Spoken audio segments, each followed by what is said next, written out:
साथियों नमस्कार, स्वागत है आपका अपने चैनल सक्सेस जंक्शन एक कदम सफलता की ओर में। और हम लेकर के आ गए आपके लिए 360 degree current affair UPSC, MPPSC, MPSI, UPSI और बैंक्स अन्य सभी परीक्षाओं की दृष्टि से बहुत ही ज्यादा महत्वपूर्ण है ये वीडियो। देखिए, आज जैसा कि आपको पता जो भी एग्जाम हो रहा है, हर एक एग्जाम में करंट अफेयर से रिलेटेड बहुत ज्यादा प्रश्न यहाँ पर देखने को मिल रहे हैं। सबसे ज्यादा वेटेज जो है वो करंट अफेयर का देखने को मिल रहा है। तो करंट अफेयर आपके लिए बहुत ही ज्यादा जरूरी हो गई है।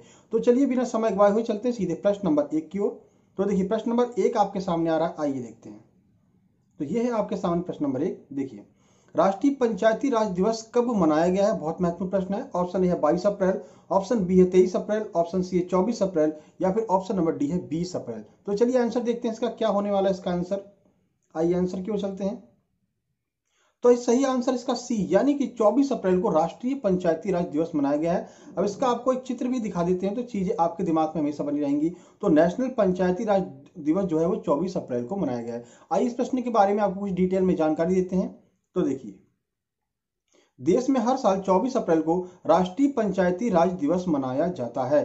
भारत में अप्रैल 2010 में पहला पंचायती राज दिवस मनाया गया। तो 2010 में पहला पंचायती राज दिवस मनाया गया, आपको याद रखना है, ठीक है। 24 अप्रैल 1993 को पंचायती राज अधिनियम 73वें संविधान संशोधन 1992 के माध्यम से भारतीय संविधान में जोड़ा गया था। तो आपको ये डेट याद रखनी है कि 73वें संविधान संशोधन 1992 के द्वारा जो है ये पंचायती राज को भारतीय संविधान में जोड़ा गया था, ठीक है। आगे बढ़ते हैं। तो राजस्थान ऐसा पहला राज्य था जिसने इस पंचायती राज दिवस को अपने राज्य में लागू किया था। कब लागू किया था? तो 2 अक्टूबर 1959 को राजस्थान के नागौर जिले से जो है पंचायती राज दिवस जो है वो प्रारंभ हो गया और पंचायती राज को राजस्थान ने सबसे पहले अपने राज्य में लागू किया था, ठीक है। चलिए आगे बढ़ते हैं, अगले प्रश्न की ओर देखते हैं। देखिए, अगला प्रश्न आपके सामने आ रहा है।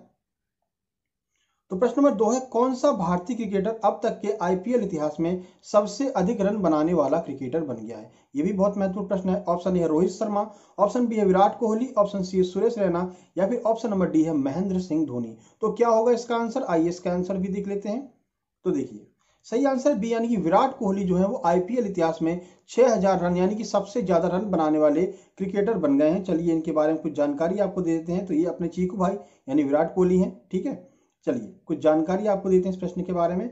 तो भारतीय वनडे टीम के कप्तान विराट कोहली 22 अप्रैल 2021 मुंबई के वानखेड़े स्टेडियम में हुए मैच में 6000 आईपीएल रन बनाने वाले पहले क्रिकेटर बन गए हैं। इससे पहले सबसे ज्यादा रन किसने बनाए थे? तो सुरेश रैना ने अभी तक सबसे ज्यादा रन बनाए थे। तो सुरेश रैना को रिकॉर्ड को तोड़ दिया किसने? विराट कोहली ने। चलिए कुछ और जानकारी आपको देते हैं। तो विराट कोहली अब तक 5 शतक और 40 अर्धशतक लगा चुके हैं। आगे बढ़ते हैं। और जो अभी आईपीएल हो रहा है इसके बारे में आपसे प्रश्न पूछा जा सकता है। तो आईपीएल की बात कर लेते हैं। तो ये जो आईपीएल का है वो आईपीएल का 14वां संस्करण है। और इस बार आईपीएल की स्पॉन्सरशिप किसे मिली है? तो वीवो को 2021 के आईपीएल की स्पॉन्सरशिप मिली है। स्पॉन्सरशिप से प्रश्न जरूर पूछे जाते हैं तो आपको याद रखना है, ठीक है। आगे बढ़ते हैं। अब तक सर्वाधिक बार कौन जीता है? तो मुंबई इंडियंस, आपको पता ही है, रोहित शर्मा कप्तान है। मुंबई इंडियंस अब तक सर्वाधिक बार आईपीएल मैचों को या फिर आईपीएल ट्रॉफी को जीता है, ठीक है। चलिए आगे बढ़ते हैं। सबसे महंगे खिलाड़ी की बात कर लेते हैं। तो सबसे महंगे खिलाड़ी इस बार क्रिस मॉरिस रहे हैं। ये प्रश्न बन सकता है। अगले प्रश्न की ओर चलते हैं। देखिए, प्रश्न नंबर 3, किल कोरोना अभियान का दूसरा चरण किस राज्य सरकार ने प्रारंभ किया है? ऑप्शन ए है राजस्थान सरकार, ऑप्शन बी है मध्य प्रदेश सरकार, ऑप्शन सी है बिहार सरकार या फिर ऑप्शन नंबर डी है छत्तीसगढ़ राज्य सरकार। तो चलिए इसका आंसर देख लेते हैं।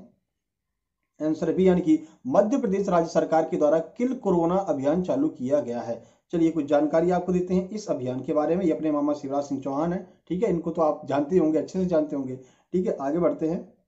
तो देखिए, मध्य प्रदेश सरकार ने किल कोरोना अभियान का दूसरा चरण जो है वो 24 अप्रैल 2021 से 9 मई 2021 तक के लिए चालू किया है। तो आपको याद रखना है, दूसरा चरण है ये, कब से प्रारंभ हुआ है? तो 24 अप्रैल 2021 से 9 मई 2021 तक के लिए प्रारंभ हो चुका है, ठीक है। राज्य सरकार ने एक नई पहल भी चालू की है, ये भी आपको याद रखना है। तो इस पहल क्या है? योग से निरोग कार्यक्रम। तो योग से निरोग कार्यक्रम किसने चालू किया? ये प्रश्न भी आपके लिए बन सकता है, तो आप याद रखिएगा, मध्य प्रदेश राज्य सरकार ने योग से निरोग कार्यक्रम भी चालू किया है। बाकी आप ये देख ही सकते हैं, मुख्यमंत्री शिवराज सिंह चौहान है, कोई दिक्कत नहीं है। राज्यपाल आनंदीबेन पटेल है और कुल जिलों की संख्या 52 हो गई है। ये सारी जानकारी आप वीडियो को पॉज करके देख सकते हैं, ठीक है। चलिए आगे बढ़ते हैं, अगले प्रश्न की ओर चलते हैं। प्रश्न नंबर 4 आपके सामने आ रहा है। न्यायमूर्ति नथालपति वेंकट रमन्ना ने 24 अप्रैल 2021 को भारत के कौन से मुख्य न्यायाधीश के रूप में शपथ ली है? इनका नाम जरूर याद रखिएगा क्योंकि इनका नाम थोड़ा अटपटा है तो परीक्षा में पूछा जा सकता है, ठीक है। चलिए, ऑप्शन है 46वें, ऑप्शन बी है 47वें, ऑप्शन सी 48वें या फिर ऑप्शन नंबर डी है 49वें। तो कौन से नंबर के जो है ये अभी हाल ही में न्यायमूर्ति बने हैं? चलिए आंसर देख लेते हैं। सही आंसर सी, यानी कि 48वें नंबर के ये न्यायमूर्ति यानी CJI chief justice of India बने हैं। कौन? एन वेंकट रमन्ना। चलिए इनकी फोटो आपको दिखा देते हैं तो याद रहेगी चीजें आपको, ठीक, क्योंकि जो भी चीज अगर आप फोटो में देख लेते हैं तो वो चीजें आपको याद हो जाती हैं। चलिए आगे बढ़ते हैं। चलिए इस प्रश्न के बारे में आपको जानकारी दे दें तो न्यायमूर्ति एन वेंकट रमन ने 24 अप्रैल 2021 को भारत के 48वें मुख्य न्यायाधीश के रूप में शपथ ली है। तो इनको शपथ किसने दिलाई, ये भी आपके लिए प्रश्न बन सकता है।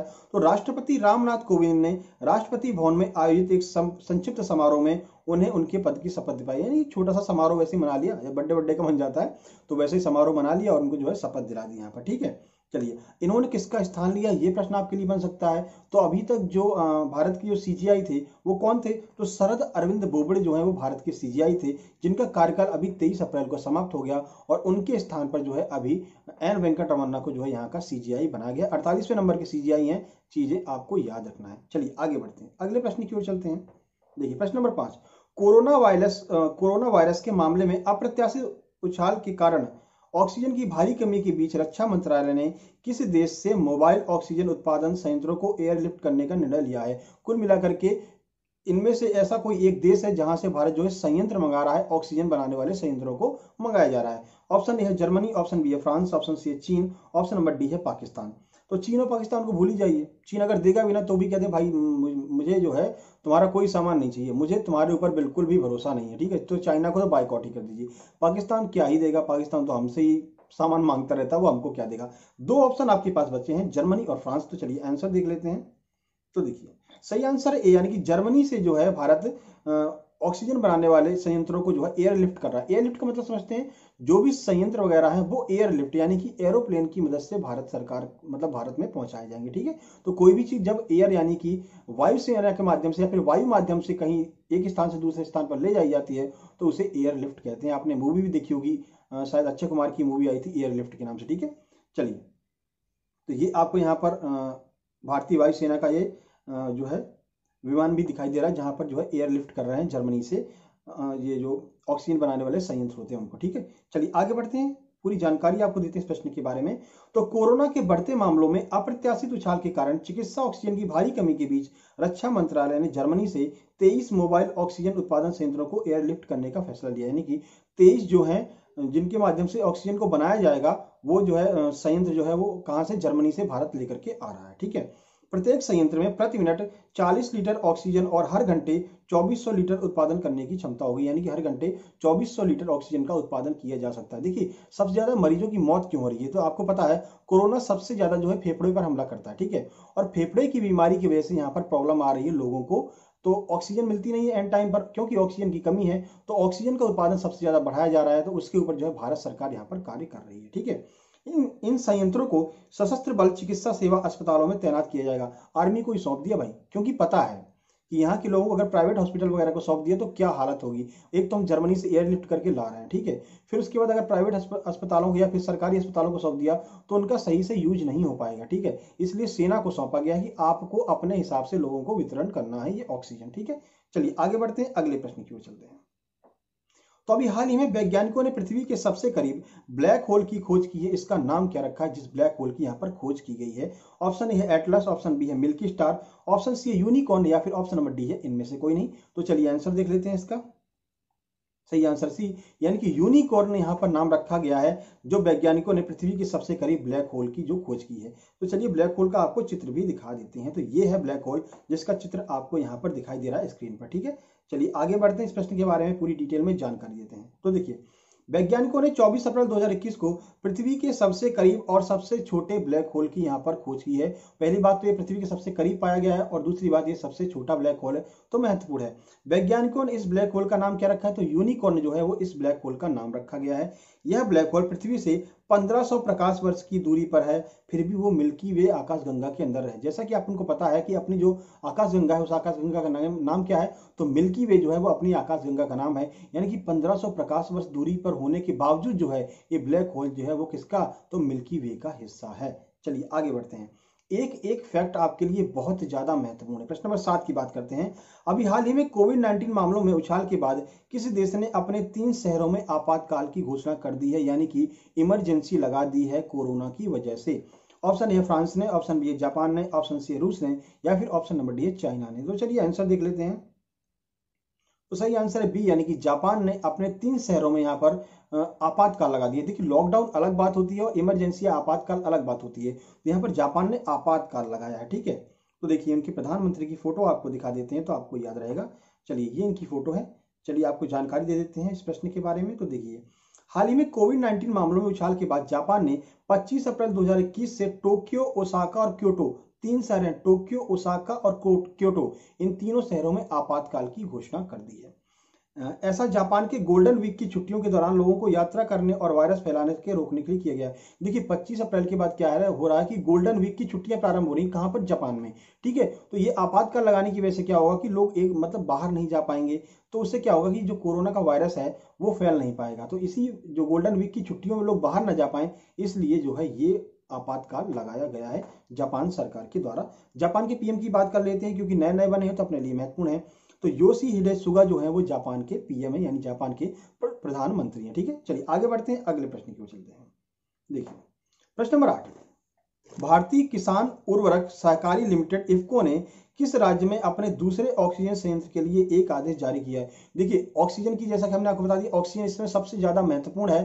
तो अभी इफ्को ने अपना दूसरा संयंत्र खोलने की बात कही है। पहला संयंत्र ऑलरेडी खोला जा चुका है इफ्को के द्वारा, अब दूसरा संयंत्र खोला जाएगा। और इफ्को एक ऐसी कंपनी है जो फ्री में यहाँ पर ऑक्सीजन उपलब्ध करा रही है हॉस्पिटलों को, ठीक है। देखिए ऑप्शन है उत्तर प्रदेश, ऑप्शन बी है मध्य प्रदेश, ऑप्शन सी है बिहार, या फिर ऑप्शन नंबर डी है छत्तीसगढ़। तो चलिए आंसर देख लेते हैं। तो देखिए ये इसका आंसर है। सही आंसर है ए, यानी कि उत्तर प्रदेश में जो है इफ्को ने अपना नया ऑक्सीजन बनाने का, संयंत्र बनाने का जो है कारखाना खोलने की बात की है। ये इफ्को का लोगो है, तो आपको याद रहेगा। अगर ये लोगो भी अगर आपके दिमाग में रहेगा तो आपको याद रहेगा कि किस जो एक कंपनी जो फ्री में सबको जो है ऑक्सीजन उपलब्ध करा रही है, तो इफ्को जो है वो फ्री में ऑक्सीजन उपलब्ध करा रही है। चलिए जानकारी आपको देते हैं इस प्रश्न के बारे में।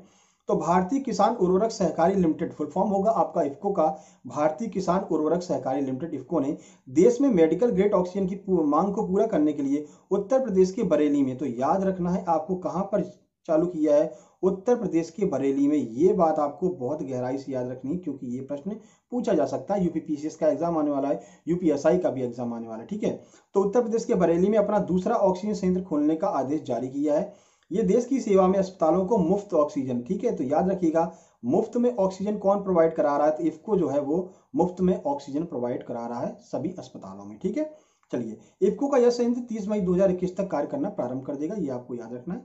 चलिए अगले प्रश्न की ओर चलते हैं। तो देखिए अगला प्रश्न, प्रश्न नंबर 9 है, देश की पहली ऑक्सीजन एक्सप्रेस ट्रेन कहां से कहां तक के बीच चली है। बहुत महत्वपूर्ण प्रश्न है, और विडंबना कहेंगे कि मतलब कि इतना पॉजिटिव सेंस में ये प्रश्न है, और फिर भी किसी भी मीडिया पर आपको देखने को नहीं मिलेगा, किसी भी न्यूज चैनल ने इस खबर को कवर नहीं किया है। पॉजिटिव खबर लोग नहीं कवर कर रहे हैं, ठीक है, और जो निगेटिव खबरें उनको यहाँ पर लगातार कवर किया जा रहा है। तो ये ऐसी तो हमारी मीडिया है। चलिए ऑप्शन है मुंबई से दिल्ली, ऑप्शन बी है महाराष्ट्र से विशाखापट्टनम, ऑप्शन सी चेन्नई से मुंबई, या फिर ऑप्शन नंबर डी है लखनऊ से दिल्ली। तो चलिए आंसर देख लेते हैं। तो ये सही आंसर है बी, यानी कि महाराष्ट्र से विशाखापट्टनम के लिए पहली ऑक्सीजन एक्सप्रेस ट्रेन चालू कर दी गई है। आइए देखते हैं। तो ये ट्रेन का फोटो है, आपको याद रहेगा। चलिए जानकारी आपको देते हैं। तो देश की पहली ऑक्सीजन एक्सप्रेस ट्रेन 24 अप्रैल को विशाखापट्टनम से महाराष्ट्र के लिए रवाना हुई है। तो विशाखापट्टनम से महाराष्ट्र के लिए रवाना हुई है ये ट्रेन, ठीक है। 7 टैंकरों वाली ये रोरो ट्रेन है। रोरो ट्रेन का फुल फॉर्म क्या होता है, तो रोल ऑन रोल ऑफ। ये अभी पूछा गया एनटीपीसी के एग्जाम में कि रोरो का फुल फॉर्म क्या होता है। रोल ऑन रोल ऑफ जो है वो रोरो का फुल फॉर्म होता है, ठीक है। कुछ दिनों पहले रेलवे ने घोषणा की थी कि वह ऑक्सीजन परिवहन के लिए ऑक्सीजन एक्सप्रेस ट्रेनें चलाएगा, और रेलवे अपने वादा पूरा करते हुए ऑक्सीजन एक्सप्रेस ट्रेनों को यहाँ पर चालू कर दिया है। तो 7 टैंकरों वाली पहली ट्रेन जो है वो कहाँ से कहाँ तक चली है, तो विशाखापट्टनम से महाराष्ट्र के बीच चली है, ठीक है। और हमारी मीडिया ने कवर ही नहीं किया है इतनी महत्वपूर्ण खबर। अभी ये जरूर बता देंगे कि कोरोना पे इतने लोग मर गए, कोरोना की वजह से इतने लोगों की डेथ हो गई, लेकिन ये नहीं बताएंगे कि पॉजिटिव क्या हो रहा है ऑक्सीजन के लिए, मतलब ऑक्सीजन एक्सप्रेस चल चुकी है, ये नहीं बताएंगे, ठीक है। तो ये हमारी मीडिया की विडंबना है कि पॉजिटिव खबरों को हम तक नहीं पहुंचाया जा रहा है। चलिए आगे बढ़ते हैं। पॉजिटिव पहुंचा दें तो टीआरपी नहीं बढ़ेगी भाई, तुम क्यों देखोगे, है ना। चलिए आगे बढ़ते हैं। देखिए प्रश्न नंबर 10, विश्व प्रतिरक्षण सप्ताह कब से कब तक मनाया जाएगा। ऑप्शन ए है 22 अप्रैल से 28 अप्रैल, ऑप्शन बी है 24 से 30 अप्रैल, ऑप्शन सी है 1 से 8 मई, या फिर ऑप्शन नंबर डी है इनमें से कोई नहीं। चलिए आंसर देख लेते हैं। तो सही आंसर है बी, यानी कि 24 से 30 अप्रैल के मध्य विश्व प्रतिरक्षण सप्ताह मनाया जाएगा। डब्ल्यूएचओ ने यह घोषणा की है। देखिए आपको यहाँ पर फोटो में दिखाई दे जाएगा कि डब्ल्यूएचओ ने जो है ये घोषणा की है। देखिए नीचे लिखा है ना, वर्ल्ड हेल्थ ऑर्गेनाइजेशन के द्वारा ये घोषणा की गई है कि 24 से 30 अप्रैल के मध्य विश्व प्रतिरक्षण सप्ताह मनाया जाएगा। और इसमें क्या किया जाएगा, क्या क्या सुविधाएं दी जाएंगी, वो भी आइए देख लेते हैं। तो अगले स्लाइड की बात करते हैं। तो 24 से 30 अप्रैल विश्व प्रतिरक्षण सप्ताह मनाया जाएगा। इस सप्ताह की थीम आपके लिए बहुत ज्यादा महत्वपूर्ण है, क्योंकि थीम जो है परीक्षाओं में पूछी जाती है। तो टीके हमें करीब लाते हैं, इस जो सप्ताह की थीम यही है, टीके हमें करीब लाते हैं। चलिए, इसका मुख्य उद्देश्य सभी उम्र के लोगों को बीमारी से बचाने के लिए टीकों के उपयोग को बढ़ावा देना जो है वो इसका मुख्य उद्देश्य है। किसका? 24 से 30 अप्रैल के बीच जो विश्व प्रतिरक्षण सप्ताह मनाया जा रहा है। ठीक है, चलिए, ये महत्वपूर्ण प्रश्न थे जो आपके लिए परीक्षाओं की दृष्टि से अति महत्वपूर्ण है। सारे लेटेस्ट प्रश्न हैं, ठीक है, और सब प्रश्नों के बारे में डिटेल में हमने जानकारी दी है, क्योंकि आपकी परीक्षा में करंट अफेयर सबसे ज्यादा पूछा जा रहा है। कल के प्रश्न की बात कर लेते हैं। रोज हम आपसे एक प्रश्न पूछते हैं, जिसका जवाब जो लोग देते हैं उनका जो है नाम कमेंट बॉक्स में यहाँ पर ऐसे दिखाई देता है। तो कल के प्रश्न का सही आंसर था Jim Corbett national park Bharat का पहला नेशनल पार्क है। तो किस किसने पूरी जानकारी दी है, आइए देखते हैं। तो नुपुर जारौरिया ने बिल्कुल बहुत सही मतलब जानकारी दी है, और बहुत सारी चीजें इन्होंने बताई हैं। आप इसको वीडियो को पॉज करके पूरी चीजें पढ़ सकते हैं। उसके बाद देव शर्मा ने बहुत सही जानकारी दी है। हेली नेशनल पार्क, जिसे पहले कहा जाता था जिम कॉर्बेट नेशनल पार्क को, निर्माण 1936 में हुआ है। उसके बाद अतुल गुप्ता ने बताया जिम कॉर्बेट उत्तराखंड में स्थित है। उसके बाद सचिन पारासर ने जिम कॉर्बेट नेशनल पार्क बताया है, और कान्हा त्रिपाठी ने हेली नेशनल पार्क यहाँ पर आंसर दिया है। तो बहुत बहुत धन्यवाद, आप लोगों ने कमेंट बॉक्स में कमेंट किया। अगर आप कोई चीज एक बार कमेंट कर देते हैं तो वो चीज आपके दिमाग में हमेशा के लिए बैठ जाती है, और फिर वो प्रश्न कभी भी गलत नहीं होता है। आज के प्रश्न की बात कर लेते हैं, जिसका कमेंट बॉक्स में आपको आंसर देना है। तो देखिए आज का प्रश्न क्या है। तो देखिए आज का प्रश्न है, आईपीएल 2020 जो इससे पहले आईपीएल हुआ था, उसकी विजेता कौन सी टीम रही है? जितनी अधिक जानकारी आपको मिल सके उतनी अधिक जानकारी आप कमेंट बॉक्स में कमेंट कीजिए। आपको अच्छा लगेगा, हमको भी अच्छा लगेगा, और आपके लिए फायदेमंद रहेगी आगामी परीक्षाओं के लिए। ठीक है, देखिए वीडियो अगर आपको पसंद आए तो वीडियो को लाइक कर दीजिए, दोस्तों के पास शेयर कर दीजिए। उसके बाद चैनल को सब्सक्राइब करके नोटिफिकेशन बेल जरूर दबा लीजिए, क्योंकि हम ऐसी ही वीडियो आपके लिए लेकर के आते हैं। साथ ही साथ में प्रैक्टिस वाली वीडियो जो एमपीपीएससी की है, रोज 12:30 बजे हम आपके लिए एमपीपीएससी प्रैक्टिस सेट लेकर के आते हैं, जिनमें सभी यूनिट को हम कवर कर रहे हैं। क्योंकि जैसा कि आपको पता है एमपीपीएससी का एग्जाम 20 जून को होना है, लेकिन अगर आप प्रैक्टिस करना छोड़ देंगे तो सारी चीजें आपको फिर से नहीं लगने लगेंगी। ठीक है, तो आज 12:30 बजे आपको प्रैक्टिस सेट वाली वीडियो भी देखने को मिल जाएगी। तो जल्दी मिलते हैं एक नई वीडियो में, तब तक के लिए नमस्कार, धन्यवाद।